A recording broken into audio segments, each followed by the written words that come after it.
Recording in progress. Good evening and welcome to the City of Hayward Planning Commission meeting for January 22nd, 2026.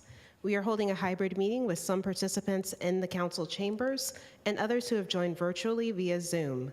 This meeting is being webcast on Comcast TV Channel 15 and live streamed on the city's YouTube channel and on the city's website. This meeting is called to order at 7:07 p.m. Please rise for the Pledge of Allegiance.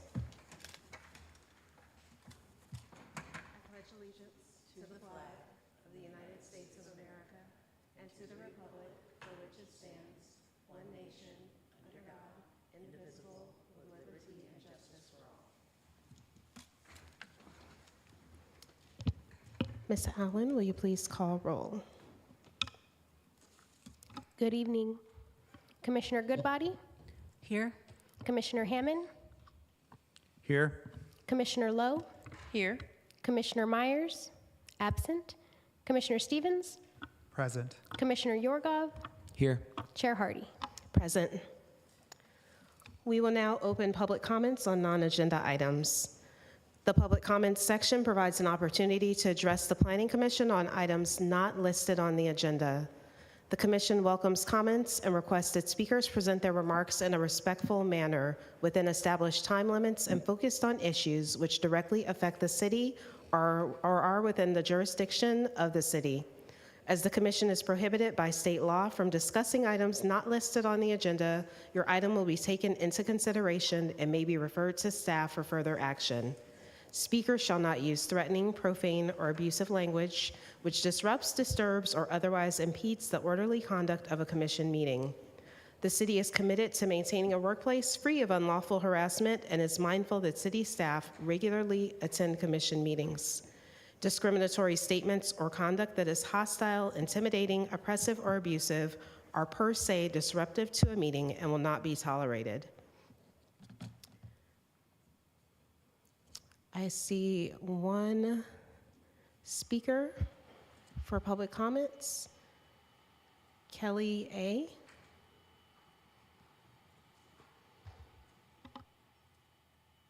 This Planning Commission and the city staff are dedicated proponents and supporters of maximal data center construction in the city of Hayward, as epitomized by the Eden Landing 77 megawatt data center that you recently approved.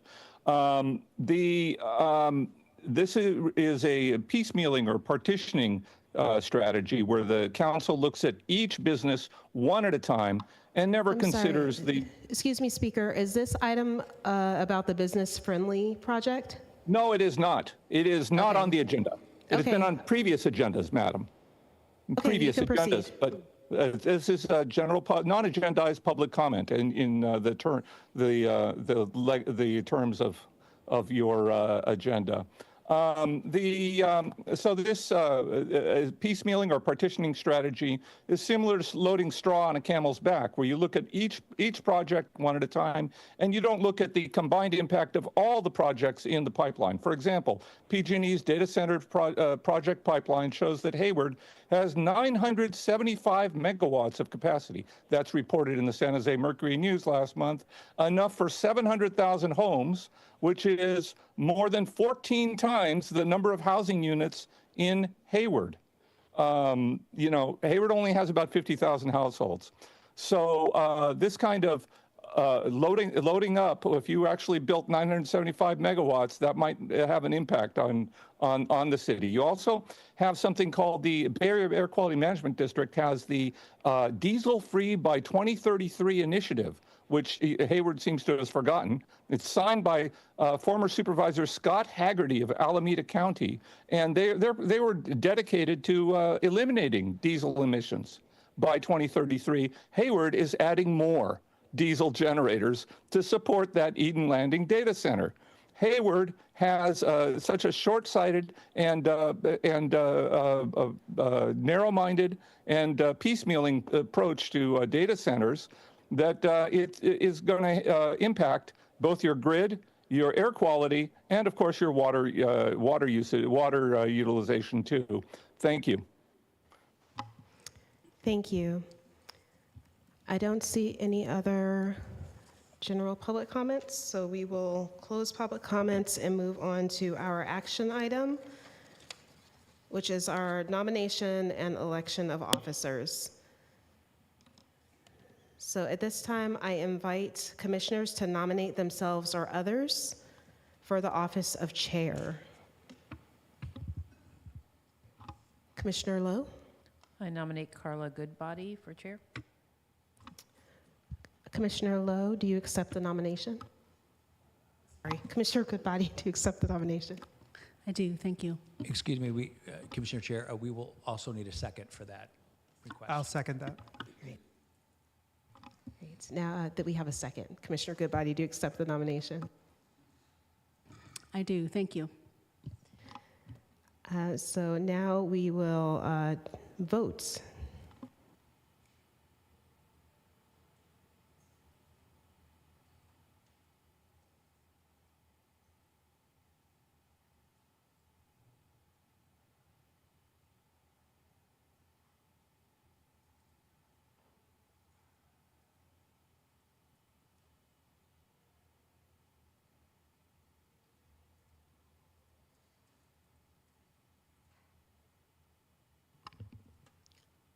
Commissioner Hammond, we are missing your vote. If you'd like to vote verbally, I can go ahead and take yours.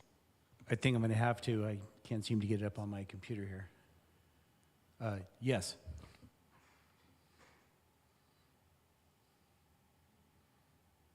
All right, the motion passes with a vote of 6 yes, 0 no, 0 abstentions. Congratulations, Commissioner Goodbody. Thank you. Now Chair Goodbody. Our next nomination is for the office of Vice Chair. Do any commissioners want to nominate themselves or others?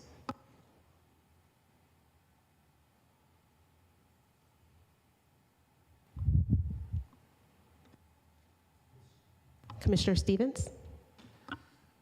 I will nominate Mr. Harmon. Do we have a second? I'll second. Commissioner Hammond, do you accept the nomination? Yes. Thank you. We will now vote.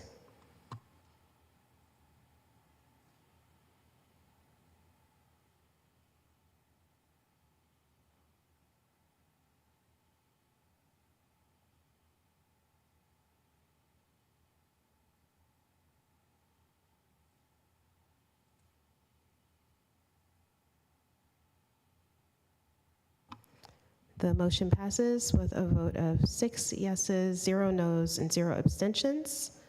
Congratulations, Chair Hammond, Vice Chair Hammond. And finally, we will vote on the office of Secretary. Do any commissioners want to nominate themselves or others? Commissioner Lowe. I nominate Commissioner Myers. Do we have a second? Second. Commissioner Myers is not here to accept the nomination, so we will have to continue this item to our next meeting. Thank you all.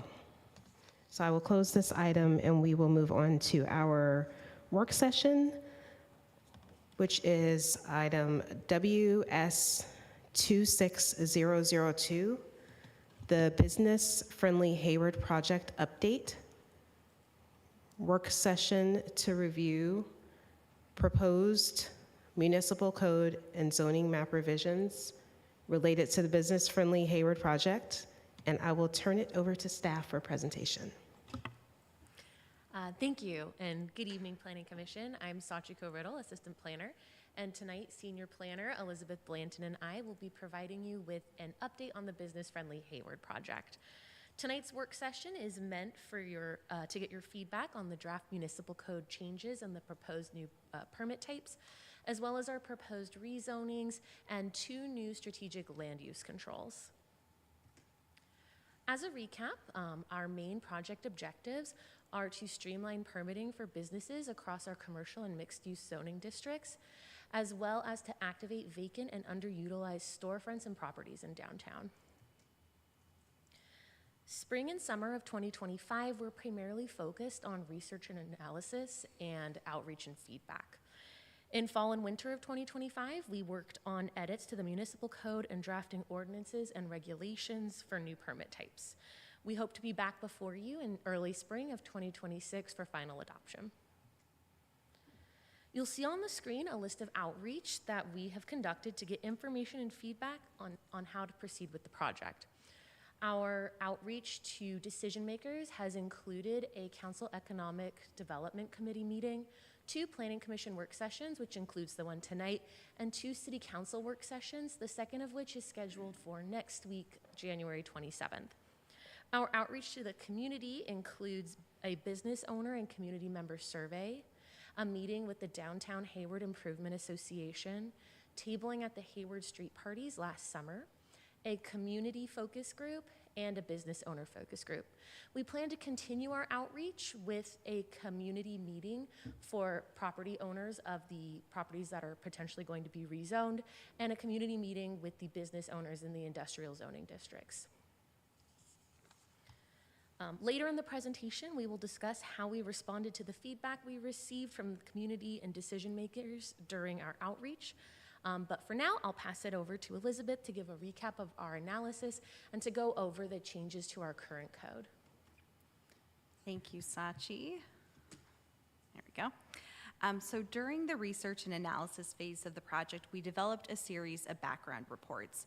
We went over these in detail the last time that we met in August, so I'm not going to do that again here, but I do want to remind you of a few key findings from each of the reports. First, in the best practices report, which again looked at what other nearby cities are doing to activate their commercial districts, this report included recommendations to allow flexible land uses and regulations that can easily adapt to evolving market conditions. 2, it recommended to streamline permitting for small live entertainment activities. And 3, it recommended that we promote pop-up and temporary uses, especially in vacant spaces. The analysis of our codes and practices took a deep dive into all parts of the Hayward Muni Code that regulate commercial businesses to see where improvements can be made.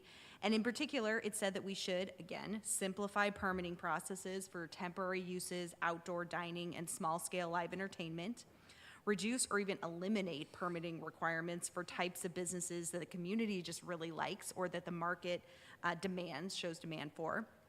And then also to limit the overall number of commercial zoning districts so that our zoning code and our zoning map are easier to navigate. And then finally, the downtown commercial analysis included a market and demographic analysis of our downtown core that found that our downtown lacks a mix of entertainment, experiential businesses, and local serving retail that would really draw people to Hayward. But however, it did identify that even though we do have some vacant and underutilized spaces, this really offers some opportunities for activation, pop-ups, and other improvements. So the analysis from these 3 reports, together with the feedback that we heard from the community, from businesses, from the council, and then from this body, formed the basis of the code changes that we'll be reviewing tonight. So let's dive into those. Attachments 2 through 11 to the staff report walk through the numerous changes to the Muni Code and zoning map that staff is proposing to achieve the project's goals of making Hayward more business friendly. Rather than exhaustively walking through every revision, which would keep us here all night, we're instead going to give a high-level summary of the main changes, and then we'll be happy to dive into more of the specifics if you have any questions about them during the Q&A. So first, as shown in attachments 2 and 3, we took our 8 commercial sections of the code and we consolidated them down to 1. So this means if you want to open a business in one of our commercial zoning districts, you can now go to one section of the code, look at one table, and easily see where your business would be allowed instead of having to flip back and forth between 8 code sections, which is what you have to do right now. In addition, we simplified land uses into broader categories, into things like office, retail, personal services. So this way, when new types of businesses enter the market, staff can flexibly figure out where they best fit within the code rather than being forced to either exclude new types of businesses from our city or frequently have to amend a code that's just too rigid. Secondly, aligned with community preferences that we heard during that outreach and also supported by Planning Commission and Council direction that we received during our last round of workshops, we've relaxed the permitting requirements for a number of different uses.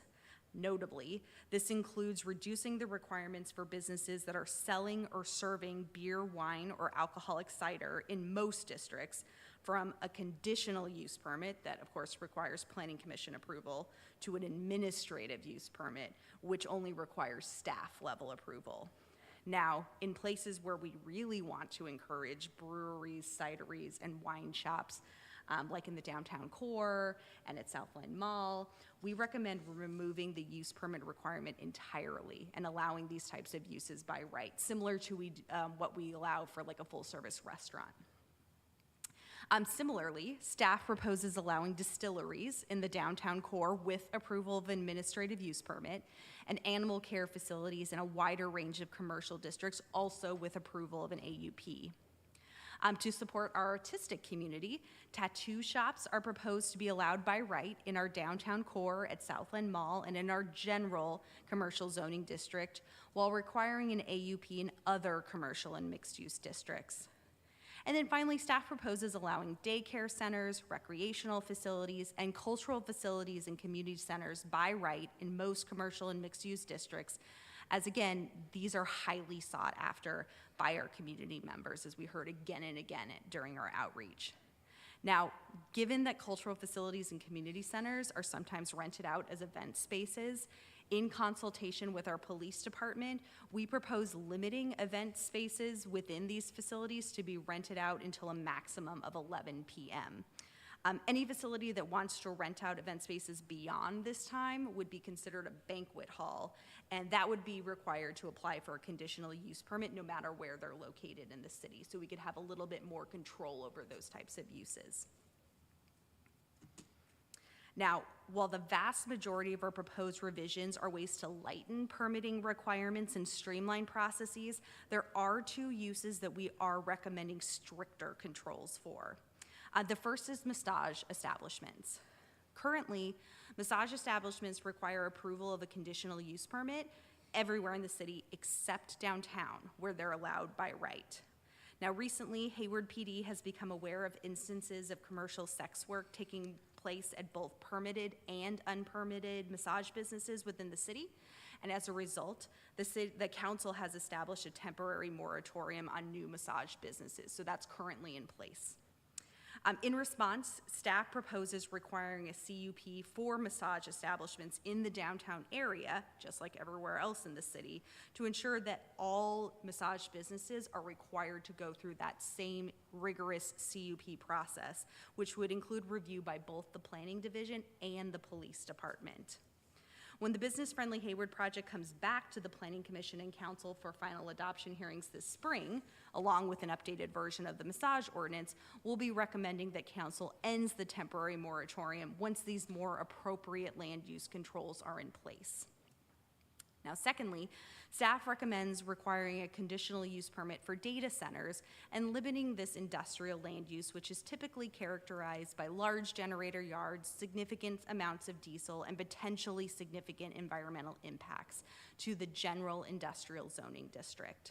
As currently defined in our code, data centers qualify as an office use, and as a result, they're permitted by right in a large number of commercial and industrial zoning districts. Now, the two most recent data center projects that have come before the Planning Commission in the past 5 years have only been required to do so because they've requested building heights that are above 75 feet, and they're located on sites that are over 10 acres. So this has triggered major site plan review. Otherwise, these projects would have been eligible for staff level review. So by requiring a CUP for data centers, that will ensure that in all cases, these types of projects are reviewed at a public hearing before the Planning Commission. And further, staff recommends limiting their location to the general industrial zoning district, given the large amount of hazardous materials and the potential for environmental impacts associated with this use.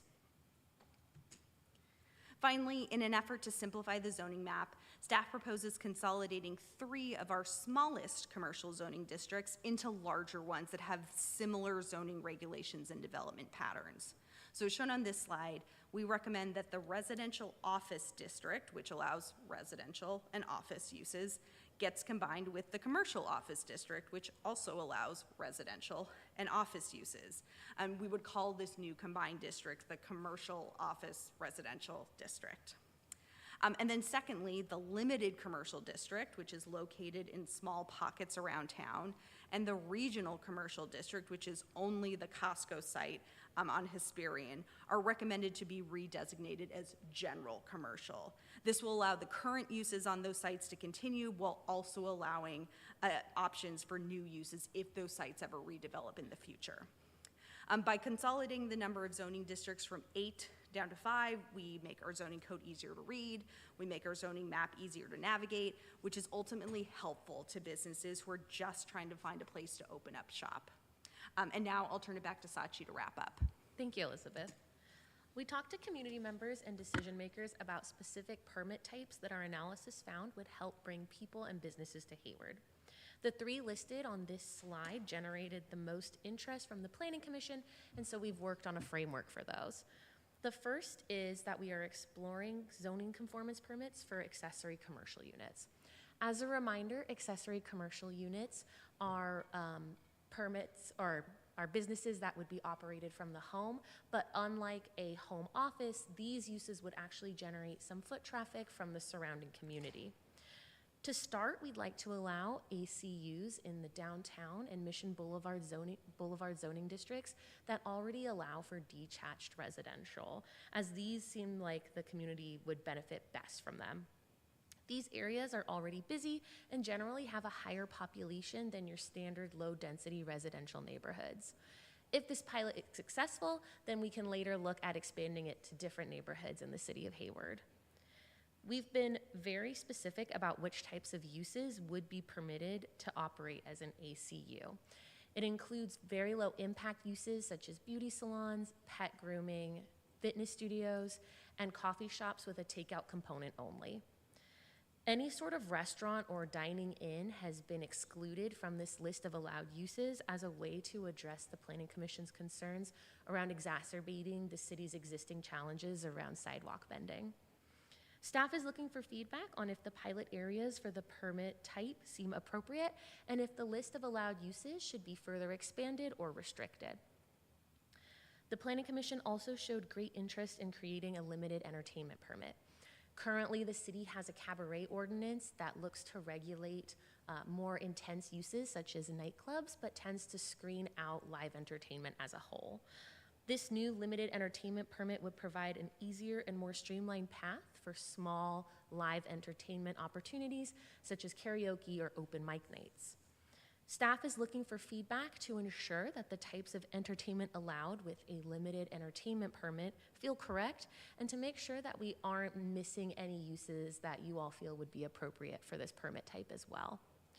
And finally, though many zoning districts in the city of Hayward do allow for temporary uses with an approved administrative use permit, this often prevents many small temporary uses from operating due to the cost of the permit and the time for review. Our new temporary use permit process is intended for smaller, low-impact activities that operate for a limited period of time.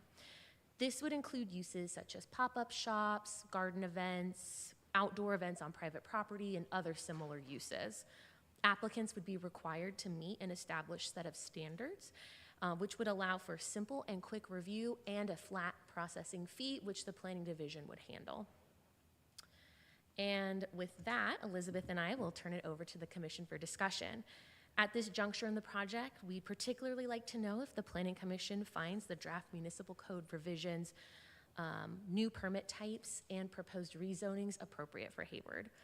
Are the downtown and Mission Boulevard corridor the suitable areas to pilot accessible commercial units? Accessory commercial units in Hayward? And does the Commission support the list of proposed uses allowed? They're listed on the screen for your reference. Does the commission support the types of entertainment uses in the limited entertainment permit program? And are there other entertainment activities the commission believes should be allowed through this streamlined permitting process? And finally, is the commission supportive of adding event space into our definition of cultural facility and community center, allowing event spaces in more zoning districts, including the downtown areas, through a simpler process as long as these events ended by 11 p.m.? Elizabeth and I are happy to answer any questions that you may have about the project, and we look forward to your feedback. Thank you, Senior Planner Blanton and Assistant Planner Riddle, for your presentation. I will now open the floor for Commissioner questions.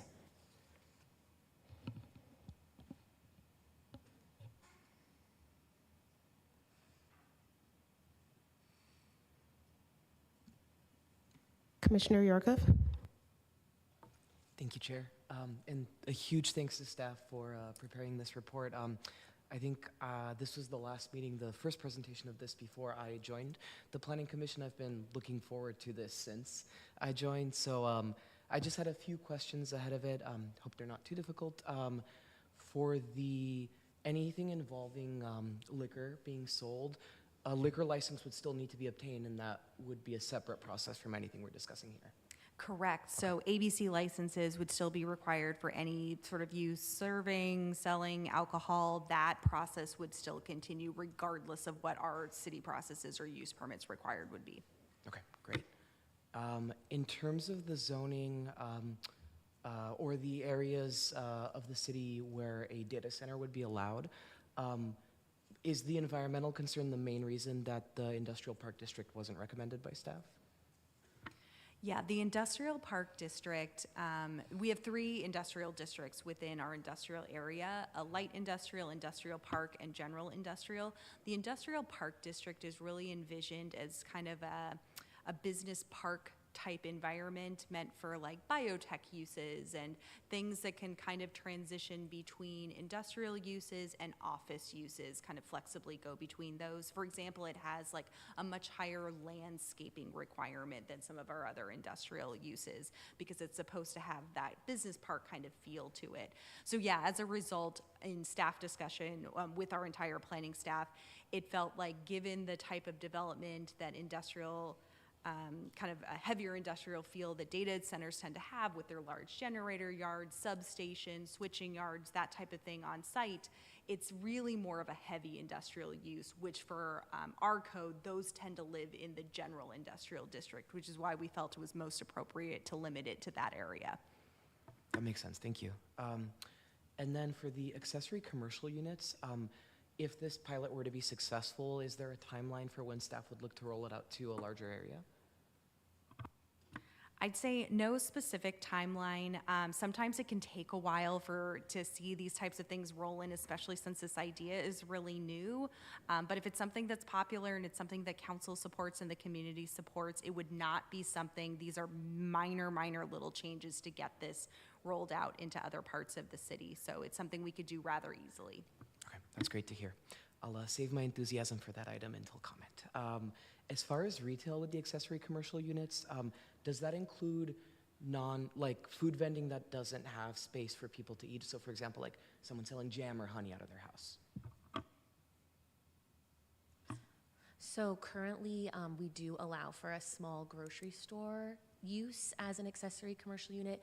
I believe that we've limited it to 500 square feet of space, so it's not like an overly large space. So any sort of food would be covered through there. Okay, great. Yeah, and then finally, with the live entertainment uses for like small scale stuff, I saw that the code didn't list the explicit uses that the staff report did. Would the intent be to add the specific uses into the code as well? Yes, we are going back and forth. Again, for this work session, I would say, and Sachin, correct me if I'm wrong, our intention was to get the code kind of like to the 90% design drawing phase, you know, and get it kind of before your eyes before we finalized everything. So the limited entertainment permit section of the code, we were going back and forth with police with to the very last second. So Yes, we can certainly add that level of specificity there if we want to really specifically limit it to those uses, and or we could leave it a little bit more flexible if the Planning Commission and or the council felt that it was appropriate to let staff kind of make a determination of what types of entertainment businesses fell within that category. So we would welcome direction on that tonight. Great, thank you. And I did have just one more. For the cabaret portion of, I think this falls under the limited time entertainment as well. There's still language in the code referencing a cabaret license that would need to be obtained for anything presenting to a crowd. Would that be maintained or would that be excluded? So the cabaret ordinance will still stay in effect, and it'll be for those more intense uses like nightclubs. They will still have to get a cabaret permit. So we are going to change the language in the existing cabaret license to make sure that it's not screening out smaller entertainment uses. So there are changes that will come to the cabaret ordinance, but it won't be disbanded entirely. Okay, that's great. And that's it for me. Thank you. Thank you, Chair. Thank you. Commissioner Stevens? Thank you very much. I just have one question regarding the data center. I notice in the staff report, it says, limiting their location to the IG zoning district will reduce the potential for impacts to sensitive uses. So I guess I need a little help understanding kind of like what are we trying to avoid? I appreciate what you said about the business park, and I guess I'm just trying to understand that a little clearer. Yeah, one of the types of data centers that we've gotten so far in Hayward, and again, technology changes over time, but have been reliant on diesel generators. So air quality, for example, emissions is a type of use that we would be sensitive about, that we would want to make sure that residences, schools, things like that are not super close to. Our IG district is very buffered from those types of uses, where even our IP district and our IL districts are a little bit closer to residential uses generally.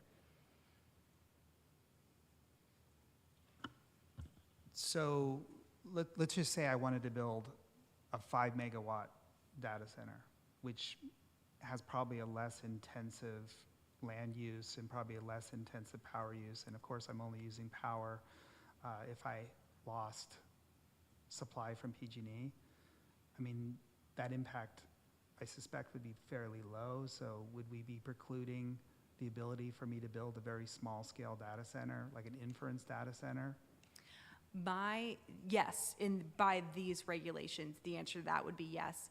Data centers also have to do regular testing of their generators, so even if they're not using them for emergency purposes, when you do the environmental analysis for them and compare those to BACMed standards, for example, most of the emissions that are assumed are based on that emergency testing, which does happen. And so let's say I had a 5 megawatt data center and I wanted to use fuel cells or other elements that aren't related to that, I still would be precluded from building? Yes, by these regulations, yes. And so I read the definition of a data center, and let's say in a non-IG zoning district, I wanted to build a fiber optic regeneration station to reach the data centers that are currently located within Hayward. And so that would be a building that would use power, have backup power. I mean, I guess somebody could infer that that would be a computing facility or somehow related to a computing facility. Would that then be precluded, or how would we make that decision about a regeneration station that supports the broadband infrastructure that supports the data centers? I'm not sure. I don't know enough about that type of use. Generally, when uses come in, these are the types of decisions we have to make at the planning counter and with our planning manager all the time to say, something comes in, it's not specifically listed in the code, so we have to make a determination to say, okay, is it closer to this type of use? Is it closer to this type of use? Which bucket does it fall in? Or we have what we call an exclusionary zoning code, so if it's not close to any use, or we can't really say that it falls neatly into any category, or it's close enough to any category, then the decision is it's not allowed at all. Thank you.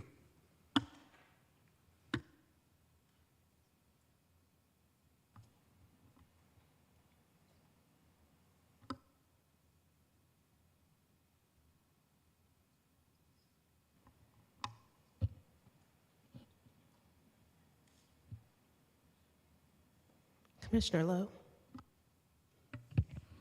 Thank you, and thank you for your presentation. So I wanted to go over some of the questions you asked us, and I want to ask you some questions before we get to that part, or we get to tell you what we think. So question number 3, does the Planning Commission support the types of entertainment uses listed in the limited entertainment permit program? And are there any other entertainment activities Commission believes should be allowed? And so what I was wondering is, would activities for children be included in that? Yes, potentially. There's not any specific requirements. When we were talking again in this living document so far about these types of uses, we talked about with the limited entertainment permit, having it be, and I'm not looking at the language in front of me, but being something, I don't remember if we said all ages or appropriate for families, but our police department wanted to make sure that there was language in there that these types of permits were not being issued for things that were like 21 and over only, you know, but they were things that were more appropriate for a wider crowd. So yes, that is language that I believe is in there in some capacity, but I'd have to look at the exact language to remember exactly what it says. So yes, children or families or folks that, not just for adults, I would say. And would it include something like small portable amusement park or something like that, where they have the little rides like you see at Southland Mall sometimes? So that kind of use, I believe, would fall more under a temporary use permit, because that's something that comes to town, stays up for a little while. And in this case, I believe that this would be more appropriate for an administrative use permit, just so that there's more eyes on this kind of permit, as there are people like on those rides, there's tents set up, things like that. So instead of it being like someone playing live music or someone selling goods that they made at a shop, it's kind of a more intense use that would require a higher level of review. Thank you. And let's see.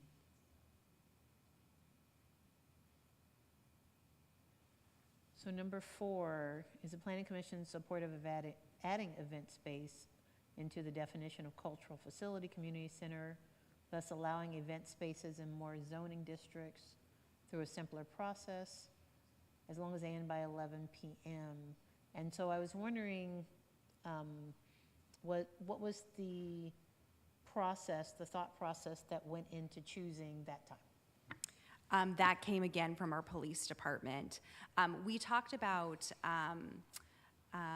the distinguishing between banquet halls and like cultural facilities, community centers, because at the end of the day, all of these spaces are rented out for events. You know, they can kind of be used interchangeably in some ways, where a wedding or a quinceañera or some sort of a baby shower, you know, these are the types of spaces that people rent out for those. Sometimes that can lead to issues that our police department's having to deal with, and then oftentimes there's not. So when we were working with our police department to kind of go through these regulations, when we were asking, you know, is there any kind of magic as to when there are problems versus when there aren't, you know, our police department said, when events are capped and when they end by, say, 11 p.m., that's a specific time that came from them, we're really not worried about it. We're not running into issues. We're not having calls, you know, for our patrol officers to come out. So we as the police department are okay with having that be something that's much more widely permissible than a space that is holding events later. So that was the call for that specific time and that specific distinction in the code. Great. Sorry, I just got to find my questions. I have a lot of notes, so give me one more. So some of the, I know we didn't go over every single thing, like you said, we would have been here all night, but for some of the uses that we're switching from a conditional use permit, and the suggestion is to switch from that to an administrative use permit. My question is, when the staff is trying to decide whether or not to grant administrative use permit, does the staff consider things like clustering of the same type of business in the same type of area? Because that is something that I can see the community maybe being concerned about. Yeah, that we have specific findings. It's the same findings that you guys use to make a decision about any kind of use permit. So those are really the things that we focus on. Clustering is not something that's specifically listed in the findings, but there are things about, will this use impair the character of this district? Is it going to create any nuisances, in this district? So there are things that can maybe get at the idea of clustering and about community concerns. But just like you guys, we have a set of required findings, and if a project meets those findings and we think it's going to safely operate and be able to meet all of our required findings, just like the Planning Commission we'll approve it too. And then if we find that it's not, there's a finding that we don't think it's going to meet, and through doing our research and our analysis, we don't think we can make a finding for a project, then we would deny it just like the commission would. So we kind of go through the same process that you guys do. The only difference is there's not a public hearing attached to it. We're doing it as technical staff. Is there even though there's not a public process, is there an opportunity for, if people were to find out that it's coming, something's coming that they are concerned about for their neighborhood, is there an opportunity for them to be heard? Yes. So for any use permit process, folks receive a notice. We do postcard notices for all properties within 300 feet, residents, businesses, before a project. There's an appeal period after, so if somebody doesn't agree with our decision, they can call it up to a planning commission. If the planning commission feels like they want to hear a project, or the council wants to hear a project, there's opportunities to call up a project. So yes, there's definitely opportunities for the public to bring something to a public hearing, even if it's not required by the code. And then also for all of our, and Sachi can speak to this as somebody who processes a lot of these, so can Jeremy as somebody who's led our department for our division for quite a long time. For all of our administrative permits, which are the bulk of permits that we process, there's quite a bit of public outreach that happens. There's a lot of folks that we're talking to from the community, neighbors that are concerned about a project or just have questions about projects, want to know what's going on. Things get posted, on neighborhood forums and things, and then people learn about things and then are reaching out to us to have questions. So public hearings are one way to involve the community and to get input about projects, but we certainly still have touch points with the communities, even if we're not having those public hearings. Thank you very much. That's all the questions I have. Chair Goodbody. Thank you. Thank you for this report and your analysis. My first question was about the, let me see if I'm still getting used to this thing here. Was there feedback from the police department on the relaxed permits for alcohol sales and the by right permits in the proposed zones? So we ran all of that by our police department. Okay. Again, like the entire city, we're all, a little fiscally limited at the moment, so we didn't want to put any extra work onto their plate. They were fully supportive of that. And again, kind of going to what are we having calls for service for? Are we worried about the beer and wine uses, the breweries? Their general response was no. Those aren't the types of uses that they're worried about. They didn't have any concerns about those being processed at a lower level, either at the AUP or permitted by right.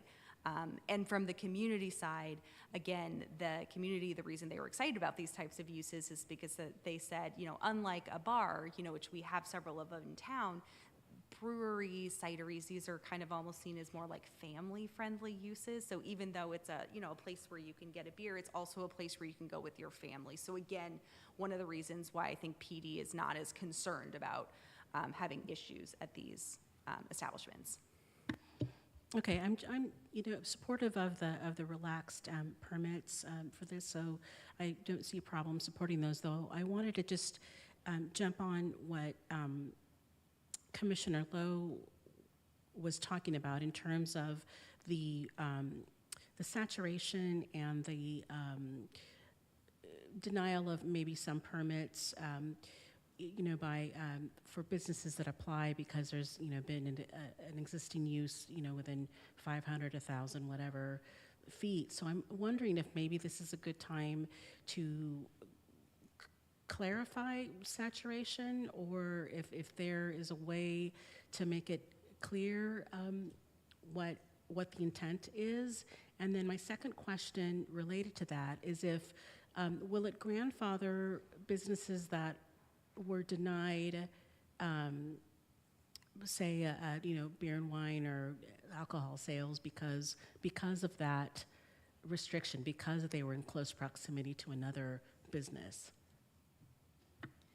I might ask a question back if that's okay. So for the saturation question, are we talking specifically about, because businesses with alcohol have specific requirements about like saturation. Are we talking about businesses in general having too many of the same types of businesses in an area, or are we talking about like alcohol related businesses have too many of those in the same area? Like I know, for example, like liquor stores, there's requirements about not having too many of those concentrated in the same area. Or are you thinking more generally about not having too many of, I don't know, retail, that's a bad example, but too many of like any type of business in the same area? Yeah, I guess more generally, I mean, if there's like a, like I get the saturation of liquor stores. Yeah. But I'm talking more if like there's a liquor store and then say, there's a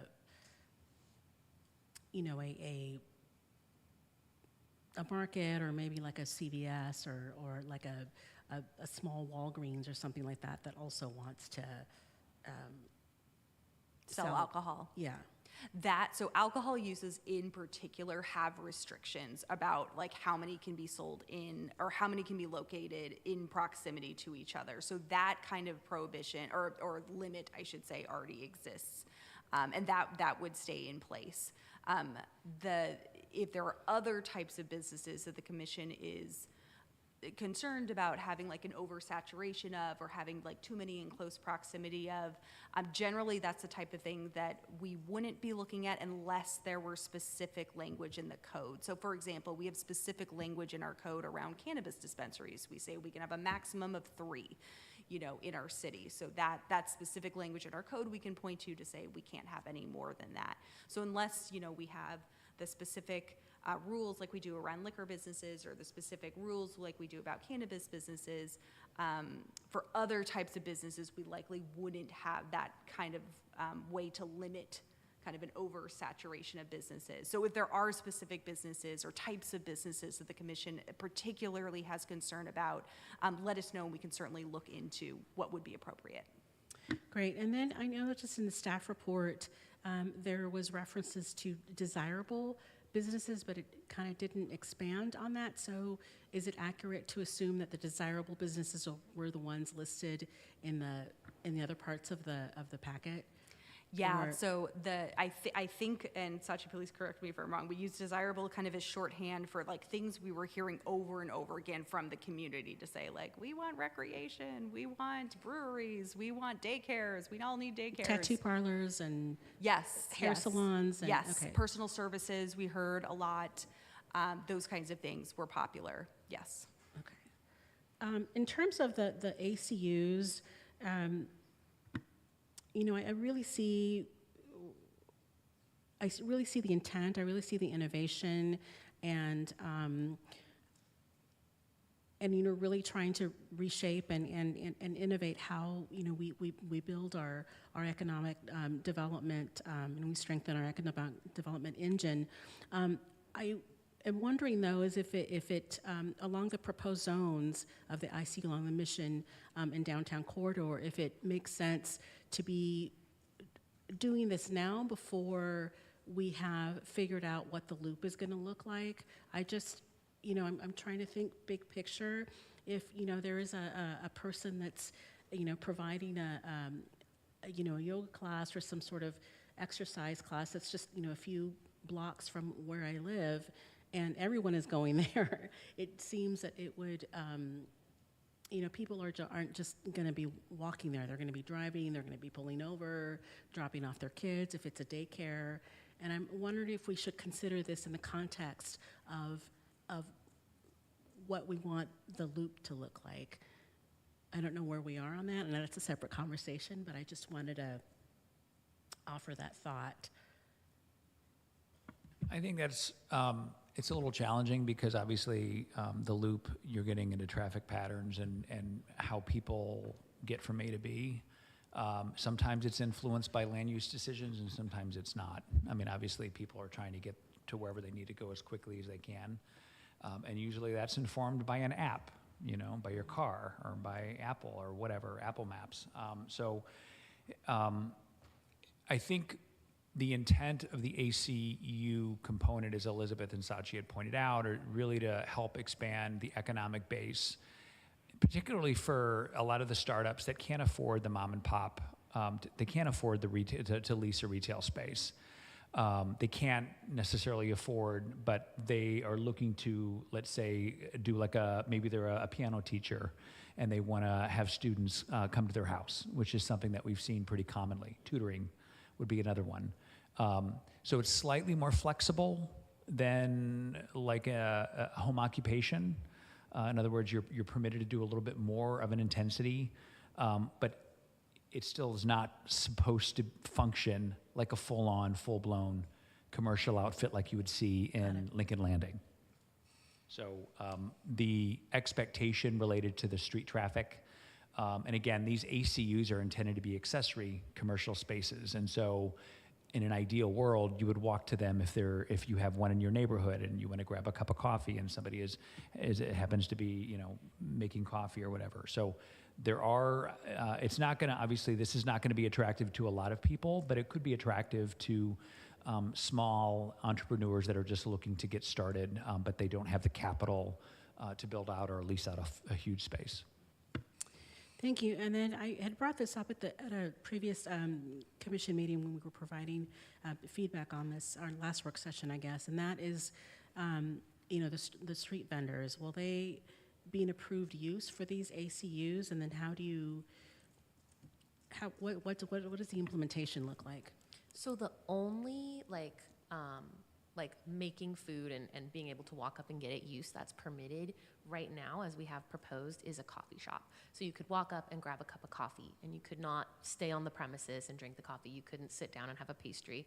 You'd have to leave. We've intentionally made the uses so that sidewalk vendors would be precluded from this. So there is no restaurant use permitted.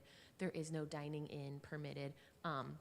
We're aware that this is something the Planning Commission is very concerned about, and so we want to make sure that we've written the regulations to make sure there's not like a loophole there. And in addition, this can be something, talking about like iterative, like ideally, when we figure out the sidewalk vending and we have that permitting buttoned up and enforcement figured out, that could be something that we could add into this program at a future date. But since there was concern from the Planning Commission about having confusion between what is permitted, what's not permitted, who is operating with a permit, who's operating without a permit, we wanted to have the allowable uses for the ACU program reflect that and just completely remove kind of that food component other than, either a small grocery store or like a coffee shop. Jeremy? I just want to expand also. Sidewalk vending is only applicable for public sidewalk and public right-of-way areas. So if you're a sidewalk vendor, you cannot operate from private property because at that point you fall into our zoning code. The state has created streamlined opportunities for sidewalk vending that have limited cities' control in being able to prohibit that, which has been the biggest challenge that we've had to date. However, what we're talking about here does allow us to add regulation to be able to monitor and maintain those uses. And so the state currently, and they passed several years ago, cottage laws that allow individuals to be able to bake or make things out of their home if you're a caterer. It allows you the opportunity to do that, and that's currently allowed by right. So there's nothing that the city can do about it. It's allowed. Operators have the ability to do that. There's no permit necessarily that they have to get from the city of Hayward on that, except for maybe a business permit if they're operating like a catering business or something like that. And there's probably going to be some health department checks or something and requirements that have to be satisfied there. But sidewalk vending is completely different. It only pertains to areas on the sidewalk and within public right-of-way, and what we're talking about with these regulations would be specific to private property and whether or not they wanted to, as a part of their home, have an accessory commercial activity that would occur under a very limited sort of framework, as they were pointing out. Will the accessory units also be permitted in, like, on church property, or, I mean, that technically isn't a home, I mean, or would that be more like an event, like a one-time permit, like, you know, sometimes when they have like a crab feed or a... Yeah, the accessory commercial units are specifically allowed as an accessory use to primary residential. So it would have to be on a property where the primary unit is a residential home, and this is a secondary business that's operating on that same property. Mm-hmm. So if there's another type of use that's in a residential district, it wouldn't be eligible to have an ACU on that property. What about apartment complexes? Right now, the way that we have written the ACU, it would be for like single-family detached residential uses.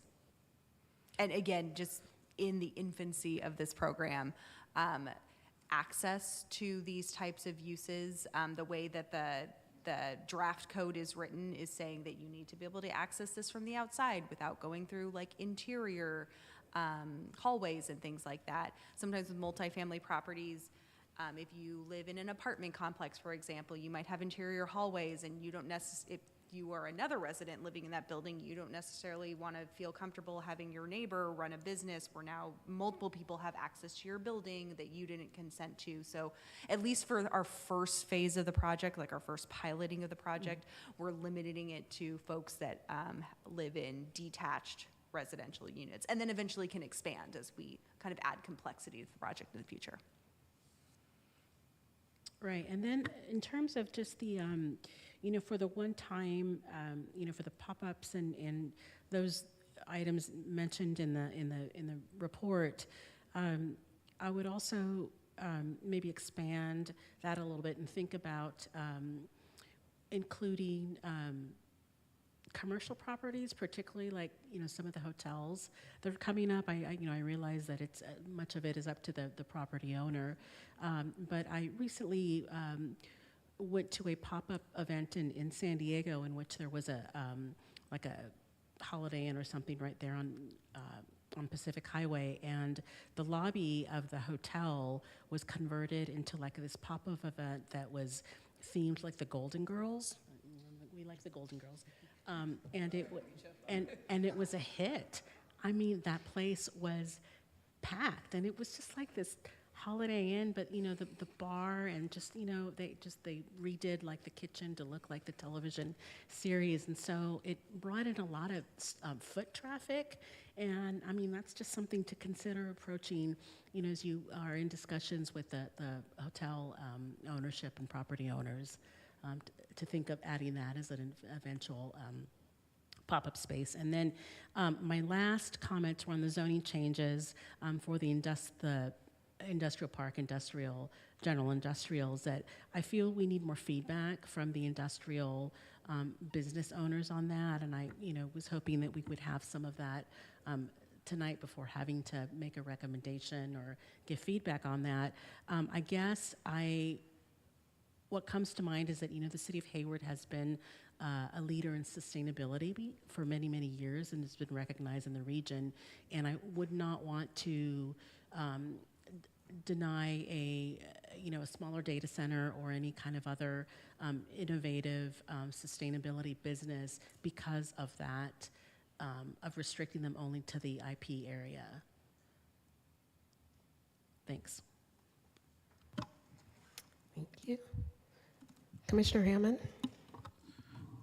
Good evening. Just bookkeeping item. Up under definitions, banquet hall, the revision states, and is permitted to host events 11 p.m. I think it's missing a word, I can tell, or something. And under home occupation E, after stating the hours, there's an and that ends nowhere. Thank you. Sure. So question, who and how do we determine what is a desirable business in the city of Hayward? So we relied on all of our outreach for that. So the community survey that we did, the survey of businesses, talking to, looking at the market demand analysis that was done for our downtown to see like what the market said that we had demand for. And listening to the Planning Commission, to the Council Economic Development Committee, to the council, that's where we drew, or that's kind of how we're loosely defining what the desirable businesses are. What are we hearing from the community that they want to see more of in town? What types of uses are they going to other places, other cities to go to that they would rather come to and patronize those businesses here? That's kind of how we're defining it. Okay, thank you. And then how would the new streamlining permit process work? So we kind of use that as shorthanded in a few different ways. One of the ways of streamlining the permitting process is just removing process. So for example, having a business go through a CUP process to come before the Planning Commission. A form of streamlining would be having them only go through an AUP process. That takes off a whole step of having them go through the public hearing process. It reduced time, it reduced costs. So that's one form of streamlining. Another form of streamlining is taking something that is a discretionary permit where the applicant has to put down a deposit, and we have to go through staff review of many people and make findings, and instead turn that into something with a flat fee, a ministerial process, a zoning conformance permit, as Sachi was describing for the ACU, something where we just have a checklist, check, check, check, you meet all the requirements, here is your permit, you're approved. That's something that's a lot faster. It's a lot less staff time to process something like that, and as a result, it's less costly and much more efficient for the applicant as well. So there's kind of different types of streamlining that are considered here, but generally it means that less cumbersome permitting requirements. Okay, and then will any part of the streamlining permit process jeopardize safety? Would it jeopardize safety in what sense? Well, just some of the relaxing of the restrictions, would that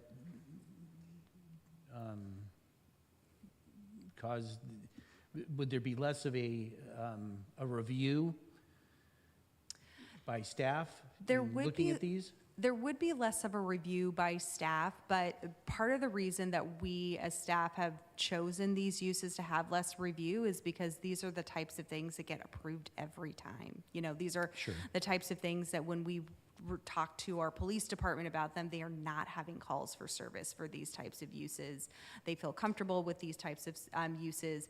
And in addition, for these types of projects, we can still in the code have performance standards that are in place, operational standards that are in place, conditions of approval for these projects. So there's still parameters that we can set that these businesses have to operate in without having each one individually have to go through some sort of review process. In addition to some of these businesses that we're lightening requirements for have separate licensing requirements like daycares or alcohol businesses, for example, that they have to go through separate agencies, state or regional agencies. So, you know, we're saying that we're not feeling the need to put additional requirements on top of that since they already have those kind of safe holds in place. Okay, thank you. And then for the organization and zoning revisions, the land uses and zoning were separate before for a reason, I'm assuming. Do we lose some individual clarity or restrictions by grouping? We do. I mean, like the code previously, the fact that it had the 8 different districts instead of the 5, there were slight differences between some of the districts. For example, in the regional commercial district, the way it's written now, essentially only a Costco can be there. If Costco ever decided not to be there, a new Costco would need to move in, or something very similar to a Costco. It's kind of representative that our code hasn't been updated. We haven't had a massive overhaul in our code in many, many decades. It's just kind of an older way of writing a code. More modern codes, more modern sections of our code don't tend to have so many different zoning districts. They don't tend to have so many different use categories. So part of the consolidation is just acknowledging that maybe where in the past it felt really important to have this, commercial use category be slightly different than this category and have them be really different in kind of today's thinking around planning. If these two categories are really similar, let's have them be one. That's easier for everybody to understand. It's easier for staff to implement. It's easier for the community to use. That's kind of a win for everybody. So it's a more modern approach to zoning, I would say. Is it hard to change back if this doesn't work? It's the same process to change back. We would have to go back through council. Yeah, council ultimately makes the decision about the codes. So obviously we need to be careful to make the right decision. Yeah, right? and we've sent out very detailed letters to all the folks. There's 83 properties total that would be potentially rezoned, kind of explaining, here's the project, here's why we're proposing the rezonings, here's what was allowed before, here's what's allowed now. We have a community meeting set up where they can join us and we can talk about it. They have our contact information where they can reach out to us separately. We've done similar rezonings for some other projects that have come through recently and haven't had much pushback, but if we experience pushback from any of the property owners this time, the reason that we're sending out these letters, these notices a few months before the final adoption hearings is so that we can make adjustments, so we don't have to go back to the council to do rezoning. We can just get it right the first time. Okay. And then this might be something we're not even considering tonight, but how are bed and breakfast establishments going to be permitted? And are any relaxed permit requirements planned? Yeah, so bed and breakfast establishments, that's an example of something that used to be allowed like in the ROCO zoning district. Again, that's something that was a very specific use type that in kind of our new code category, we just call hotels. That's that category now. So hotels, motels, bed and breakfasts, lodging, inns, anything in that category would fit under that hotel category. Okay, and then what about electric vehicle charging stations? So that's another one. Previously, because we sometimes, and this is talking about electrical vehicle charging stations as a primary use. So this is not talking about if you have like a parking lot at a Target or something and you want to add electrical vehicle charging stations there. That's fine. That's an accessory use. We are starting to get questions at the planning counter where somebody comes in and they say, oh, instead of like installing a gas station, we want to install electrical vehicle charging station, like especially in our industrial area. We've gotten some inquiries about this.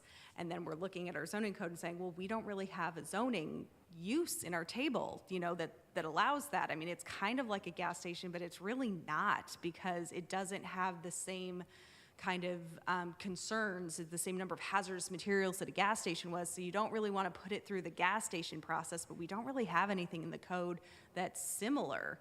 So that's why that is added as a line item, specifically as kind of a new use that's separate from like the other automobile service station that's a more traditional gas station. So are these also going to be under relaxed permit requirements? Yes, so like for example, that's like permitted by right instead of requiring CUPs like gas stations typically do in different zoning districts. And I guess that means also for the truck terminals that you have in the definitions? So the truck terminals are a different type of use. That's a type of use that I think we just cleaned up the definition of a truck terminal, but we didn't change the use requirements for it. But that's kind of, sometimes they're called like third-party logistics or last mile kind of delivery services. Sometimes you'll have a company where they're doing like all of the different delivery trucks for that business will come to the warehouse and then do the last kind of all the individual deliveries to people's homes. So there's a lot of truck trips happening from that individual facility out. So since truck terminal doesn't always evoke that in people's minds, again, this is kind of a new concept in the last 10, 20 years as delivery has changed with overnight deliveries and things like that. We updated the definition to be a little bit more modern. Okay. And then moving on to the for the pilot areas for the ACUs,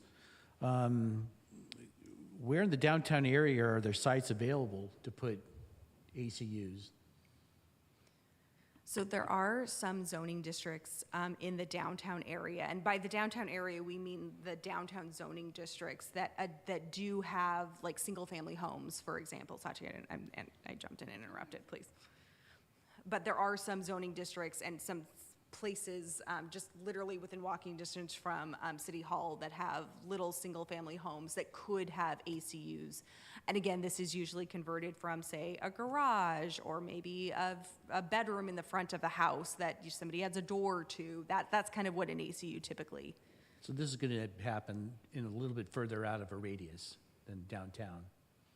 The downtown per the definition of like the downtown specific plan, yeah. So it's not necessarily like B Street downtown. That's kind of what we refer to as our downtown core. But yeah, our downtown district is a little wider than that per like our zoning map.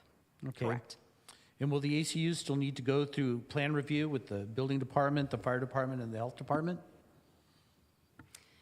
Yeah, so if they're making any sort of structural building changes, still need a building permit, still need to get all their standard fire permits, any of those kind of reviews, yes. Okay, and then how will the city of Hayward monitor if the ACUs are complying as time goes on? The same way that we monitor everything, which is basically through our code enforcement, through Access Hayward system. So that's how we monitor basically all businesses. So if there's a complaint, if somebody's like, my neighbor is operating in a way that I think is not correct, then somebody will submit a complaint and our code enforcement team will go out and investigate that complaint. Okay. Will this include garage sales similar to a flea market? No, garage sales are permitted separately in our code. They're still allowed. I think they're allowed up to 4 times per year. So that would be different. This would be somebody who really wanted to, as Jeremy said, kind of run something a little bit more intense than a traditional home occupation, something that has a little bit more foot traffic out of their home on a regular basis. So nothing like a mini thrift store or something? It could be, potentially, because retail's allowed. So it could be like a mini thrift store, yeah. Okay. But the difference between like that and a garage sales, it wouldn't be out on the driveway. That wouldn't be permitted. That's It what would I was have to be asking. more run more like a business and not just I have all this stuff. Let me sell it in my driveway. Okay. And if this includes food, like Vasco was talking about, will the health department be involved? And will these require like yearly permits and inspections? Yeah, so the Alameda County Health Department has separate requirements for different food businesses so those are in place kind of separate from our permitting requirements. But yes, those are in place for basically any business that serves food. So they would have to comply with the health department also? Yes. Okay. And then, of course, during the planning process, I guess, they'll be subject to current egress and accessibility requirements, correct? Yeah, the planning process and building process would be based on how significant of changes they needed to make to their home. Some people might already have a setup that allows for this. For example, you might already have a garage that was converted into an ADU that you want to now use as an ACU. That might not require any changes at all, but it's already been reviewed for code compliance, for egress, for all of those things. Whereas somebody else might need to add a door somewhere or add a new space, an addition or something to allow for this. And then yes, they would go through all the permitting requirements to make sure that they were up to code. Okay, very good, thank you. And then for commission support for types of entertainment listed for the limited entertainment permit program, You mentioned protecting the safeguards. What exactly are the safeguards? In the staff report, Let me remind myself.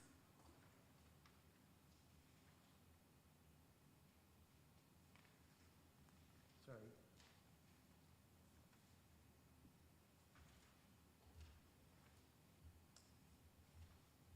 Of course, I'm not going to find it now. That's okay, I think I found it. Let's see.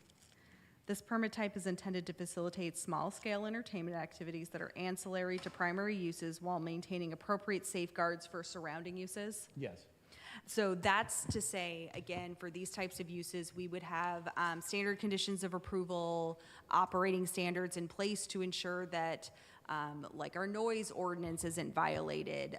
There were specific times that events had to end at. There were a maximum number of people that could attend events, things like that, to make sure that there wasn't any kind of like nuisance that was experienced by the neighbors of whichever businesses are operating next to the business that has the limited entertainment permit. Okay. And can the limited entertainment permits be issued on a yearly basis, or will this be an event by event? So they're meant to be more permanent than event by event. They're meant to be something that could be issued at like on an annual basis or biannually, for example. So it could be something that says, you know, we're going to have an open mic night every Thursday. So instead of having to come to us every Thursday to fill out their permit, they would just have this permit that could last for the whole year or for 2 years or whatever the period would be. Okay. And what exactly is the noise level cap? I don't have the noise ordinance memorized for downtown, do you? I believe that it's 70 decibels at the property line. I don't have it right in front of me, but I looked at it recently, and I think that's what it is. So is there a time where that could exceed that? Certain no, events? that's That is it? That's the. Okay. And then I can respond to that. So the noise ordinance is 70 dBA between 7 and 9 p.m., and then that gets reduced down to 60 for single-family homes in the overnight hours between 9 p.m. and 7 a.m. Okay, so there won't be an opportunity for an event to take place where that can exceed those decibels and those hours? It's different in different like zoning districts, so yeah, but So- yes. So kind of my next depends question, on where like where it is. where in the downtown Mission corridor would there be considered a cabaret? Are there Like any- what type of event do you mean? I guess what locations right now do you consider to be a cabaret in the downtown Mission corridor? So are there any for- locations? For example, I think our most recent one was the Dirty Bird Lounge for their downtown, or for their downstairs, had to get a cabaret. Jeremy, do you want to talk more about that? Yeah, we had a couple of, some of the bars and restaurants in town that they will offer certain special events, like they'll do karaoke night, or they may do like a live band. But live entertainment, I think in this form can really expand beyond that. I think what we're talking about is something that it would be more of kind of an ancillary activity to the primary use. So if you have a bar, if you have let's say a brewery, you could potentially do like trivia night, which is very common. And that is, technically that's live entertainment. You're bringing people in and you're announcing questions over a loudspeaker, and so that would be construed as live entertainment. And so that was really the intent, but the brewery as the primary use would still be maintained. So again, this is intended to be a very limited kind of focus to allow for these activities that likely already occur, but they're occurring without the proper protocols and the screening and the security and the review by staff. This would be an opportunity for us to establish a regulated program to ensure that people are operating correctly and doing so without causing nuisances to the adjacent properties. Okay, and am I right in where I saw that this would be open to every age?